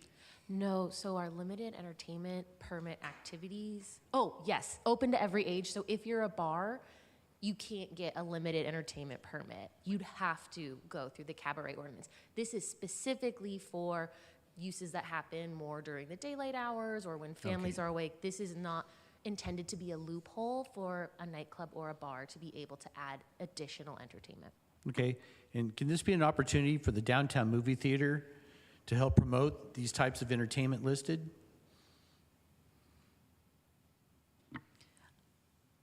Possibly. What are you thinking? Like the movie theater would have like events or something there as a Yes. potentially? Yeah, that would be the type of business that if that was their primary business was showing movies, that they could have some sort of secondary events or something, karaoke with the movie. I don't know, something any something like plans? that. Yes. Are there any plans for the movie theater to expand beyond movies? I am not privy to them if there are. Okay. You're saying no? I haven't Don't heard know. anything either. Okay, well. And then, let me see. I think that's all for my questions. Thank you. Thank you. And I have just a few questions. Again, appreciation to you all for your staff report and for all the work that you've done since we last met about this in August. I do have some questions related to the process since we last saw you. At that meeting, we talked some about public safety and how that came up in July, I believe, in some of the surveys that you did. Has there been more conversation around perceptions of public safety and how that might be addressed for businesses and for residents, and just how that's impacting just business in Hayward? That's a good question. We have had a number of conversations with our police department. Given the fiscal situation we're in and cuts, there's definitely no immediate opportunity for like higher levels of patrol or anything like that. So in our conversations with the police department, it seems like the best way to increase a feeling of safety is to get more people downtown, more activity downtown, more eyes on the street, that sort of thing, which again is, I think, why they have been so open to reducing permitting requirements for some of these types of businesses, especially before 11 p.m., that are really going to activate the downtown area. So yes, we've been having more conversations, not in the sense of having more like of our public safety officers, unfortunately, in the downtown area, but more in the how can we kind of get more folks downtown so that we can create better feelings of safety that way. Thank you. Another thing that came up was just broader outreach to the community, because it sounded like some of those surveys weren't translated. Can you speak to whether that has happened or whether there are plans for that to happen in the coming months? That's a good question. Since we've met with you all, we have been in a flurry of drafting standards. So we're kind of now at the point where we can hit the road again and share with folks. So the couple of things we have on the books are we've sent out mailers to our property owners and have set up a meeting with our the properties to be rezoned. We also are in the process of scheduling a meeting with our industrial business owners to get their specific feedback, specifically on the data center question, but also on the EV charging, if anyone has thoughts on that. But the data center is kind of our main change downtown or in that area. Those are the main forms of outreach that we have on our docket left, but we would be interested to hear the commission's suggestions if you would like to give recommendations for additional groups that you think we should tap in with at this point, in addition to those that we are already planning on doing some additional targeted outreach to. Great. I'll save some suggestions for the comments section. My next question has to do with also the accessory units. Aligned to some of the questions you've already been asked. Just if they were to be really, really popular and there's all this new interest and permitting and oversight, what do you anticipate the impact to be on city staff? Just with all the, like, have you like kind of planned for that and thought about, I know it wouldn't just be on the planning department, but have there been calculations of like what the actual impact could be if there were a lot of interest in this? I think for the most part, the impact would be to planning staff. If there were building permits that were needed, again, that kind of folds into our natural process. So the only really new thing would be this planning permit. Planning division staff was cut by 20% in the first round of layoffs that we just experienced. So yes, we definitely have less staff, which is why we're recommending that we take a zoning conformance permit approach for the accessory commercial units. For comparison, we also use zoning conformance permits to approve like household pets, which people use for like chickens in their backyard. I reviewed one of those the other day. Sachi reviews those frequently in our system. I would say reviewing a permit like that based on once it's set up in our system takes maybe 5 minutes. So it's pretty quick. It takes a little bit of time to set it up in our permitting system, but once it's in our permitting system, again, it's really as simple as just checking, do you meet the requirements? Where is it? Okay, it's in a good zoning district. Okay, great. Click a button, permit is issued, and it's off. So it's inexpensive for the applicant. It's pretty easy for staff. So it's a pretty low lift for staff, which is why we're recommending this permit type. I would just, if I could just add real quick, and that's similar to the state coming down with streamlining for ADUs. We created a checklist. So yeah, our team had to do some heavy lifting to be in compliance with state law. But once that checklist is developed and we have our standards pretty clear for the applicant to understand, and it's really clear for staff to review, as Elizabeth pointed out, it can be a very quick process. And that's the whole point of this, is to make it quick and beneficial to both parties, to the city and to the applicant.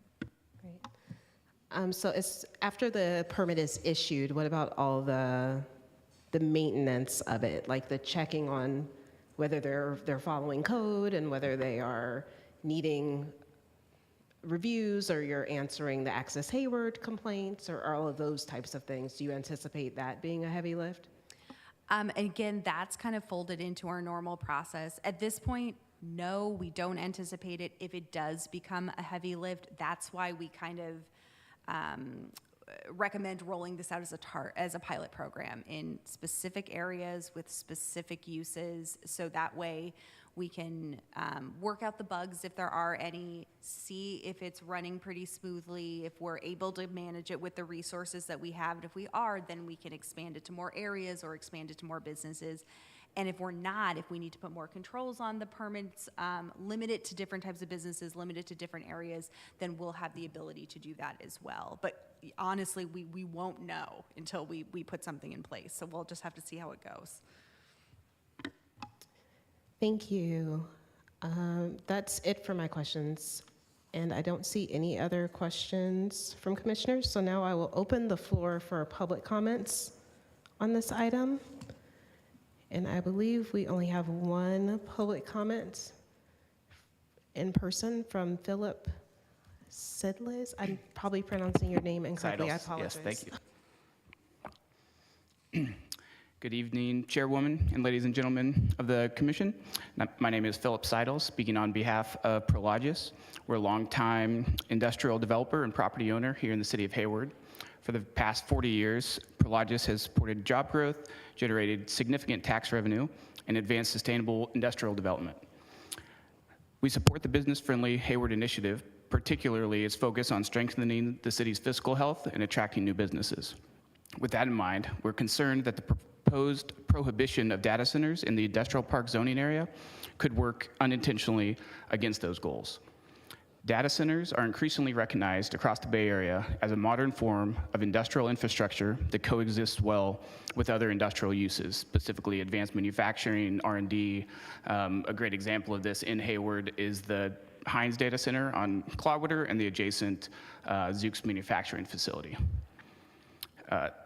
Hayward's IP zoning area, specifically on the western side of the city, is where the nexus point of two large transmission lines intersect, and is where a large electrical infrastructure yard exists, and that is a specifically prime location for data centers.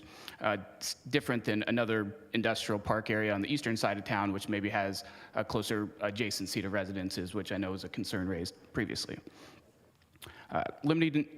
data centers to the IG district, based on our studies, that largely lack that electrical infrastructure, could effectively prevent this investment from taking place in the city of Hayward. Data centers will support Hayward's goal of fiscal stability and provide significant benefits, including property tax revenue, impact fees from development, and the utility users tax revenue, which is a tax that the city of Hayward puts on electrical use, which I think could be a very important thing to look at as you're considering this update. They also facilitate privately funded electrical upgrades to the electrical infrastructure that improve grid reliability and create expanded electrical capacity that's then available to other businesses. Again, think advanced manufacturing, R&D, other businesses like that coming to that nexus point where these data centers are being developed. So rather than a blanket CUP or categorical ban, we believe concerns around compatibility, operations, and community impacts can be addressed through clear performance standards, site plan review, and then the state CEQA process, an approach successfully used by other Bay Area jurisdictions. For these reasons, we respectfully encourage city staff and commission to consider revisions to that continue to allow data centers in the IP and IG zone district and establish objective performance standards that protect compatibility while preserving important fiscal opportunities for the city. We support the business-friendly Hayward initiative and share the city's goals of strengthening long-term physical stability. Prologis wants to continue being part of the solution to bring these new high-value investments to the city of Hayward. We look forward to working with your staff and yourselves to work together to get to an update that works for everybody. Thank you. Thank you.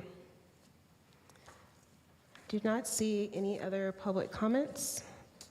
So I will close public comment on this item and move to commissioner comments.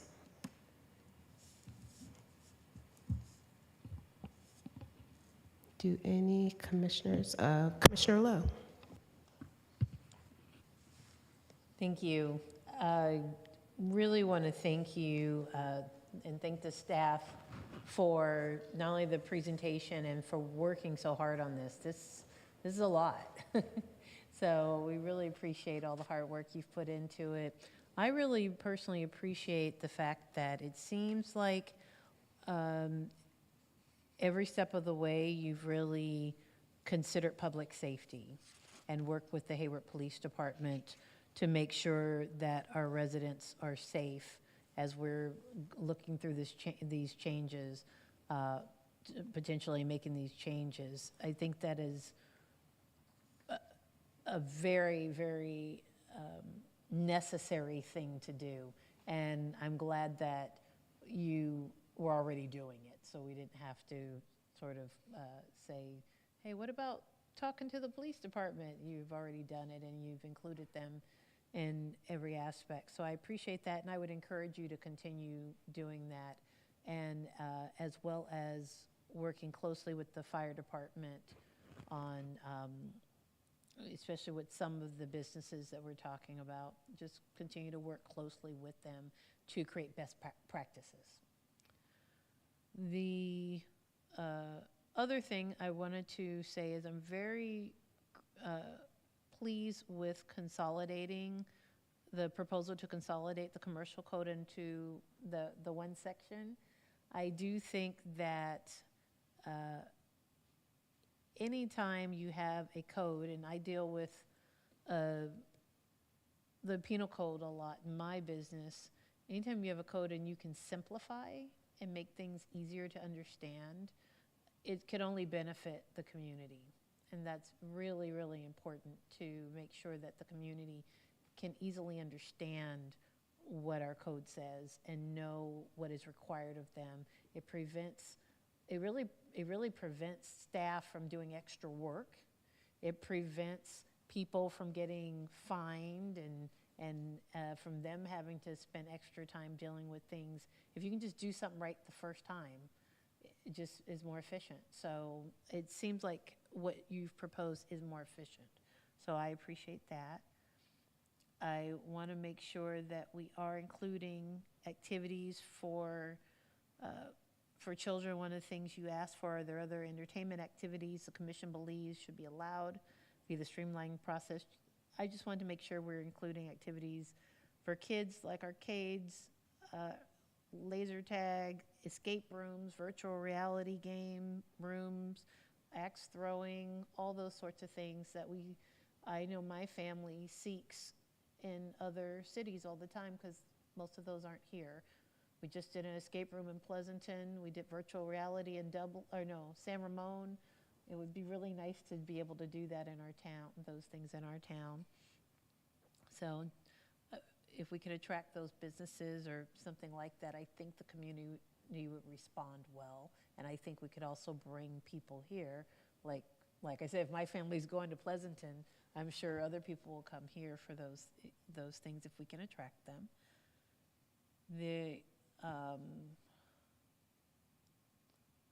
I also appreciate the fact that you've thought about, for the event space, the noise levels and making sure that surrounding residents are not adversely affected. We definitely want to have these events. We want to make sure that part of being family friendly or community friendly is being a good neighbor. So I'm in agreement with that and appreciate your thought on that.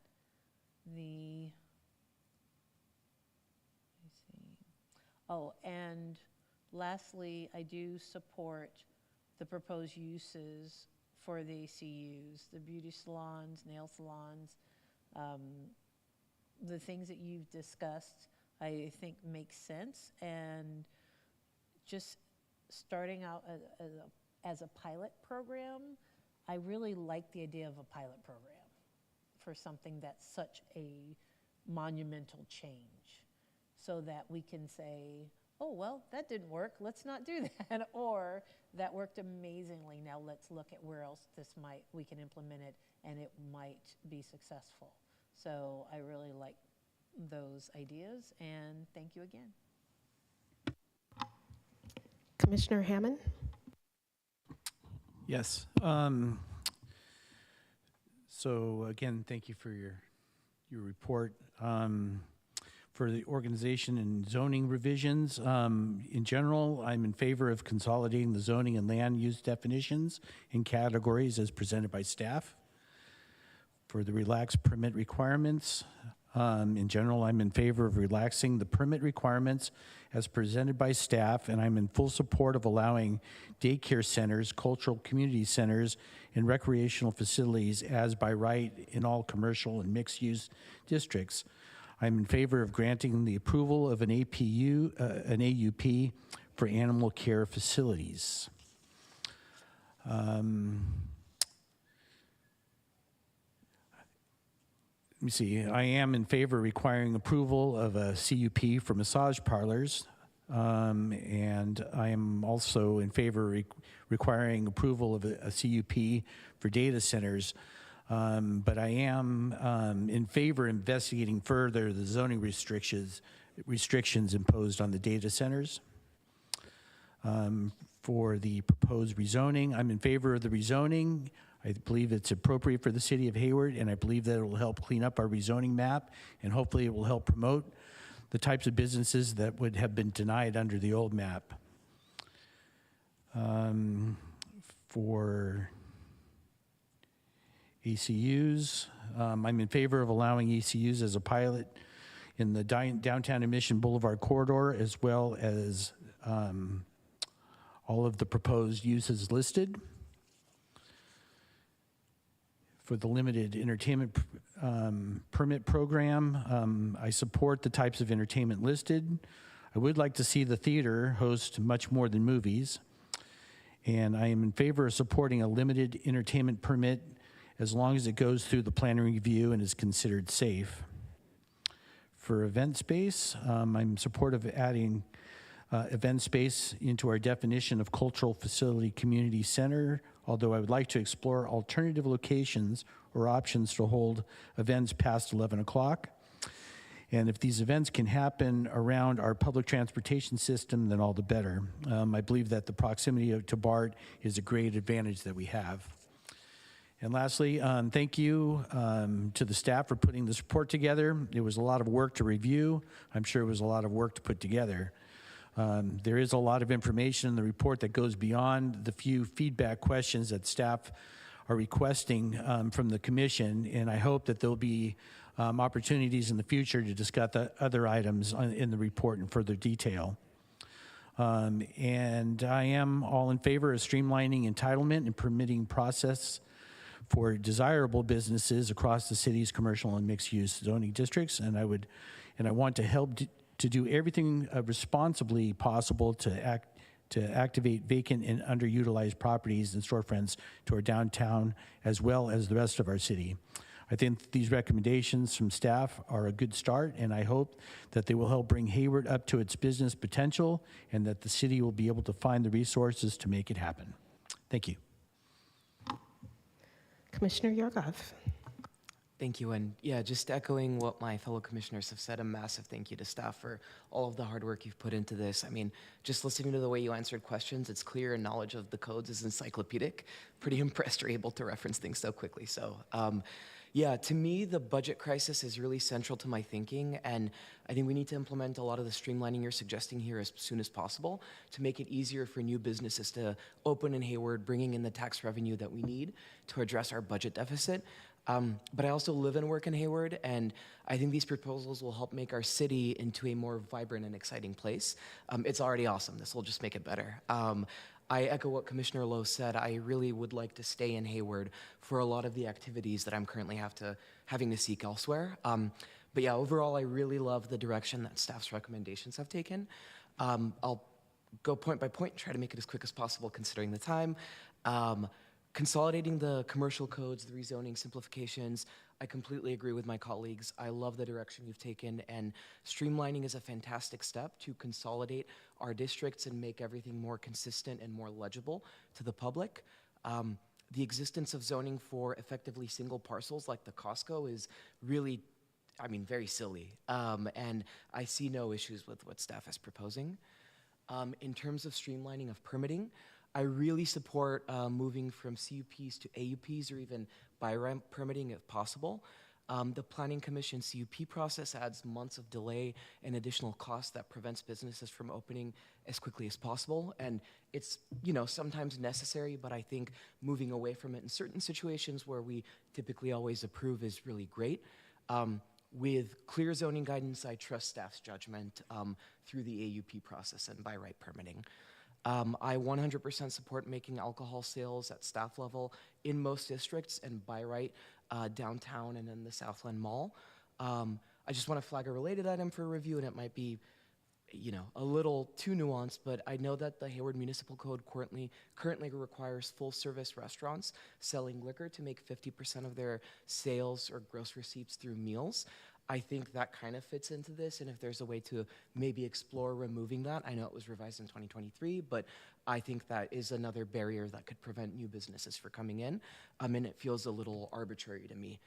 I love that you kept bringing up breweries and distilleries because those are really family places where folks often just go to get dinner. I support by right development in mixed use and commercial for daycare centers. I just listed all the stuff you guys recommended. I fully support all the by right stuff that you have listed. I think 11 p.m. is a reasonable endpoint for a lot of these more general uses, and I find that it might have something to do with the proximity of some of the bars closing downtown. I can imagine a lot of folks coming out, and you know, things closing at midnight might lead the police department to have some concerns, but where possible, I would love to, you know, give flexibility to businesses. Yeah, and I also support AUPs for animal care facilities, tattoo shops, distilleries.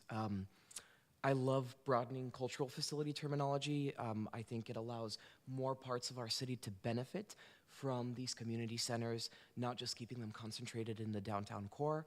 I understand staff concerns about massage parlors, and you know, I guess maybe I should have asked this as a question, but I imagine that the CUP process probably allows for a lot more control over the way that those are approved. So I understand where that's coming from. I do support staff recommendations for data centers going through the CUP process and having their own definition rather than just being lumped in with offices. I do think they provide a great economic opportunity for Hayward. They are the economic infrastructure of the future. But they are a major addition to the city, so I think CUP is an appropriate level of review, and it would be a little silly to have massage parlors at that level and not data centers. I am very supportive of that bespoke designation, and I hope that we can really dig into the elements that make data centers data centers. Parking as an example, I know that when the last one was reviewed, it's ridiculous to have that much parking required by the code, so having the very minimal parking that staff would need there is great. Yeah, and in terms of the exclusion of IP zoning, I understand where staff are coming from completely with that, but to respond to some of the public comment that we heard, potentially looking at the particular areas of IP that are flagged by data center developers and seeing if we could maybe rezone them to IG to allow for that, if they are really in a place where data centers would function optimally, could maybe be a middle ground for us. During the meeting, something that came up for me, I love the standardization of by right uses and checklists wherever possible. As a developer, pre-prepared checklists make things so much easier and allow me to know what to anticipate, so I can imagine it'll make things easier for everybody. It's something we're increasingly seeing in housing, and I think it would be a real benefit to roll it out to commercial, especially with uses that we see very often. And I love the idea of minimizing work for staff, especially with the, reduced staffing, which were unfortunately, the layoffs, which I know are really brutal. I think 5 minutes sounds about right for a chicken approval, and your time is better spent elsewhere. For ACUs, I actually learned about this idea through your presentation this year, and I find them just so incredibly exciting. I think they allow for so much flexibility and an amazing entry point for our community and folks in Hayward who are interested in starting a business. I don't think, brick and mortar should be the first step for someone that's trialing an idea. 6 figures to, try something out and then back away from it is ridiculous. And so I think just being able to start at home and trial something in a community is awesome. Especially for small things that maybe don't ever need to be expanded. Like if I'm selling jam out of my house, I don't need to, have a big business or have retail for that. I think it's really an incubator for the creativity of Hayward's residents. And I really commend staff for sharing this concept and fleshing it out to the extent you have. I do want to say I think limiting ACUs to just the downtown and Mission Boulevard areas is actually something that could really, in my opinion, limit their success. I think these are downtown areas that already have a lot of density of businesses and services. So the great promise of ACUs is allowing for a gentle increase of mixed uses in predominantly residential neighborhoods. So I think the current proposal for the trial just in those areas might really limit our ability to see their benefit. For example, like a small neighborhood grocery store is much less likely to be successful in the downtown corridor when we already have so many grocery stores, and a small cafe competing with Snappy's or Zocalo maybe wouldn't, have the same success. I'm afraid this is kind of an artificial limit. So, it also honestly allows us to legalize a lot of uses that we're already seeing in the city. I think just driving around and walking around Hayward, I see a lot of folks already vending or doing things like this in their, homes that maybe aren't currently permitted. So I think whenever that's happening and it's not currently allowed, that shows that the zoning needs to meet the current uses. So I would actually prefer broad definitions where possible. I know that we're trying to toe the line of defining what businesses we want, but I think a broader definition allows for flexibility in the future because we really can't predict what kind of uses in 10, 20, 30 years' time are going to best fit an ACU. And I was going to bring up food vending, but I really appreciate that the state's cottage food operations law takes care of that. So thanks for bringing that up. I think nail salons are actually a really good example of a use that we see a ton of unpermitted in the city that would just be a really easy and low cost or low barrier ACU use. I would actually like us to broaden beyond just nail salons to other kinds of personal care businesses, like maybe facial waxing studios, eyebrow studios. I think they're a very similar category of business. And I didn't see it specifically listed, so where possible, I think repair uses, like very small, at-home, small-scale repair uses could be great. I'm thinking like bike repair out of someone's garage, small electronics repairs, shoe repairs, that kind of thing. Again, I think as you can tell, I'm just so excited about this idea, and I've been privately talking people's ear off about ACUs, so this is just awesome. I think for the limited entertainment permit, I love the streamlining away of the cabaret ordinance. It's just crazy to me that in 2026, that is like our one size fits all for so many of these uses. So I think this just clears a path for many Hayward businesses to make the city more vibrant. I would generally like to see like a framing where we exclude businesses we don't want, which I think we do already, like nightclubs, events, you know, rather than naming a bunch of businesses that could benefit from this, maybe focusing on the things we wouldn't want to see. Again, I think this allows us to be nimble, where we don't have to then update the language in the code 10, 20 years from now. If the city chooses to go with a list of businesses that are allowed, I really like all of the businesses that staff included, or events that staff included, rather. Some other ones that come to mind for me are paint and sip events, you know, hosted by a restaurant with a liquor license, for example, pop-up stand-up comedy night, musical performances, trivia, that was an awesome suggestion, dancing or music classes, that kind of thing.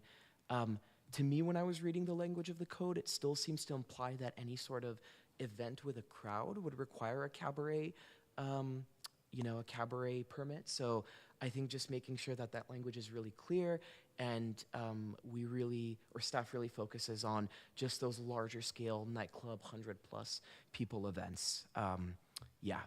And then finally, for the temporary use permit, I fully support everything that you've proposed. I think removing the need for an AUP and the associated cost and timing delays are great. It just makes no sense that it would take 5 to 6 months and potentially really high fees to just host a one-time event. An under 30-day review process and a flat fee is just gold for anybody trying to plan an event, and allowing them to, you know, plan out and budget and maybe have a timeline for this. So I have gone on forever. I really appreciate your patience and your creativity in this. And yeah, thank you, Chair. Commissioner Stevens. Thank you. So in general, I'm totally supportive of all 4 bullets. The one I have a significant issue with is the restriction of the data center to the IG zone. I think that, you know, the whole intent of this was to be business friendly. And as my fellow commissioner here mentioned, the data center and its various iterations of that are the future.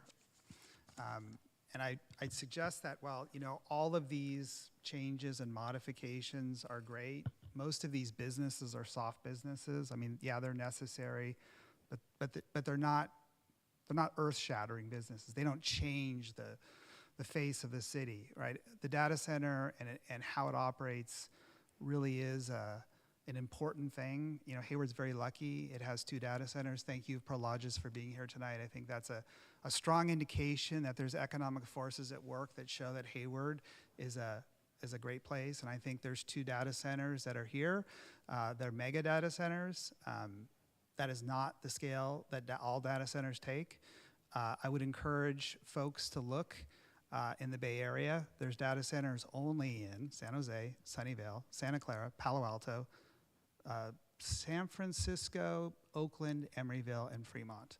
So data centers aren't this ubiquitous thing that show up all over the Bay Area.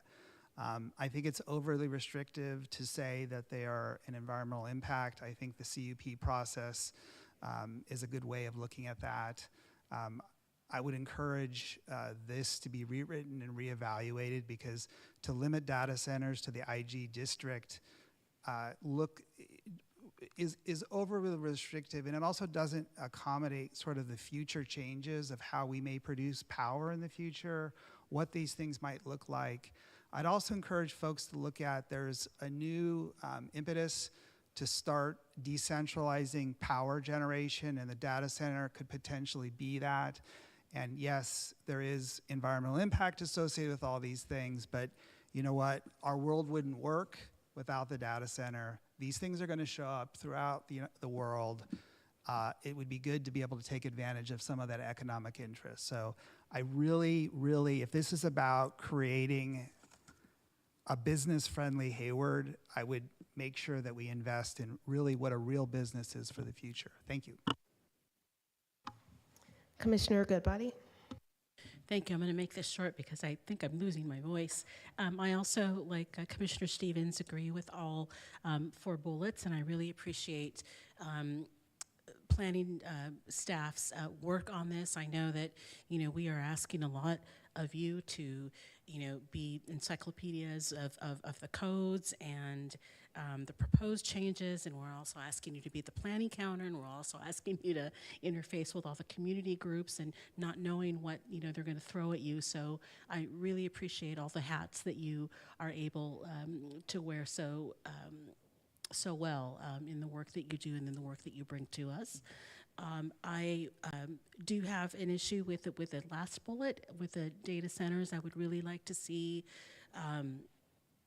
a little more pencil sharpening on that, if you will. I think, is a business-friendly Hayward, it means that we are supporting everybody from, the family or the, young entrepreneur that moves to Hayward and go to school and maybe perhaps wants to make a little money and do someone's nails and hair, on the side, or, to the data centers that will really reshape and really guide our future here in Hayward and the region and beyond. So I would really like to see additional tool sharpening on that. I love the pilots. They remind me, in a lot of medicine, we have this thing called the Morbidity and Mortality Conference, which is when there is like a pilot or something that we're trying, or something that goes wrong with a patient or a therapeutic or a technology. Everyone sits down, from the nurses to the respiratory therapists to the surgeons, and they kind of just talk about what's working and what's not, without a he said, she said, or pointing fingers or assigning blame or shame to anybody. It's really about everybody coming together and saying, respiratory therapists, we really would like you to A or B, or, it's really a beautiful, quite an amazing thing to watch. And so I really like the pilot concept for that, because I think it feeds into this innovative culture that we're trying to build, and that we have done very well so far. And like Commissioner Yorgoff, I really also appreciate and have been thinking about the budget, front and center, and any way that we can make efficiencies, any way that we can help, the process move along faster, and so that more of your time is used actually, on codes or speaking to the public, or whatever it is that, is important that week or that month or whatever, in meeting our goals is good for me. Thank you. Thank you. Just make sure there's no other people. Nope. All right. So my comments, I have a few. So I'll go through the bullet points as well first. So I do also agree with all of the draft municipal code revisions, permit types, and proposed rezonings. I also really appreciate the streamlining you've all done for both the business community and for staff, that's going to be helpful for everyone. The ACUs, I apologize, I don't share the same enthusiasm as some of my fellow commissioners, sorry. Not that I'm against it, I'm not against it, I just, so where I'm struggling with it a bit is that on the very first page of the staff report, one of the reasons that we are doing this is that the goal is to activate vacant and underutilized properties and storefronts. And so I'm not really sure how that is helping. So I really want to see us fill the storefronts first. And so whatever we can do to generate more revenue for the city by, I mean, again, thinking of the budget issues and things that are going on there. So the accessory commercial units, maybe in the future, like I'm not, again, totally against the idea. I think it is an interesting idea. I do have some concerns about food safety and some of those other things that aren't maybe a concern of the planning department versus like the county or something like that. But I'd be willing to consider it, especially as part of a pilot program, but I'm just not sure it fits here with what I think is the bigger purpose here. So I'm not as supportive of that right now. As far as the types of entertainment uses in the limited entertainment permit program, I think these are all great, what you have listed here. However, I did think back to meeting in August, and again, what you asked us, and I think other commissioners have mentioned it too, just other entertainment uses. And I thought back to what are other things that I'm doing outside of Hayward. And for my family, a big thing that we're doing is going to see performing arts and fine arts. So thinking about the theater and the theater area, like how could those maybe be utilized for bringing in more things like that, helping to grow and develop the performing arts community in the city of Hayward. That would be really interesting to me to explore. I don't have any suggestions on how we do that, but I think that would be really exciting if we were able to do that and not just have like one-off performances and things like that. Because I definitely would support it if we were able to have our own ballet or our own symphony or something like that. Like I totally would be a member or something if I could. The fourth bullet, support of adding event space. Yes, I think the 11 o'clock time is great, so I do support that as well. Other comments, just wanted to acknowledge and appreciate that I felt like you really listened to our ask for a Hayward context and focus from the last meeting too, and just wanted to thank you for that. As far as community feedback, so I think I hear you that just there hasn't been really time for any of that, and there's been a lot going on. So my ask would just be that when you do any community feedback, just to make sure that whatever you're doing, it's translated into many languages, to make sure you're reaching different types of, opinions and community members, that everyone can feel included, and the things that I know that you have done in the past. So just hoping that can happen for this project as well. As far as the data center question, we received this letter pretty late today, and so I don't feel like I have a strong enough background knowledge of this issue to take a strong stance on this, but I did want to acknowledge it and acknowledge the gentleman who came and gave us public comment, just that it is an issue that should be explored further, but I also trust city staff and the research that you've done around it, but I do know that there will be further opportunity for both us and city council to continue to look at this, and so just wanted to acknowledge it. And other than that, I think that may be my last comment, so thank you very much. And I do not see any other commissioner comments, and so not seeing any, we will move on to I will close this item, and thank you, staff. And we will now move on to our commission reports, and first up is the oral report on planning and zoning matters, commissioners' announcements and referrals. Thank you, Madam Chair, and thank you for your year of serving as chairman. I just have to recognize you and the great work that you've done, so thank you. You've represented our commission very well, thank you. And I know Chair Goodbody will do an equally amazing job, so anyway. I did want to just let the commission know that our next meeting is scheduled for Thursday, February 26th. You may be thinking, what's happening to the next meeting and the first meeting in February? Well, that happens to fall on Lincoln's birthday, and it's a city-recognized holiday, and so we will be canceling that meeting. As of right now, we have about one, possibly two items for that second meeting in February, and then we will also have one or two items for the both meetings in March, including what comes before the commission every year, which is our general plan annual report to measure progress on a lot of our implementation programs. So with that, hope everyone has a wonderful rest of your January, and we'll see you next month. Thank you. Thank you. Do any commissioners have any announcements or referrals? Commissioner Yorgov. I just want to shout out the city staff that organized today's point in time count. That was a massive undertaking countywide, I think nationwide actually, and yeah, it was incredibly well run and a huge part to us solving the homelessness crisis, so big shout out. I just want to thank you all for my past year serving as chair. It has been a pleasure, and thank you all for your support, and congratulations again to Chair Goodbody and Vice Chair Hammond. I'm very excited for you both. Thank you for your votes of confidence. Look forward to this opportunity.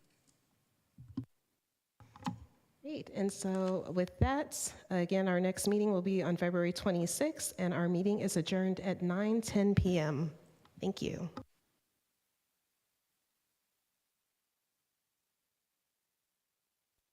Record.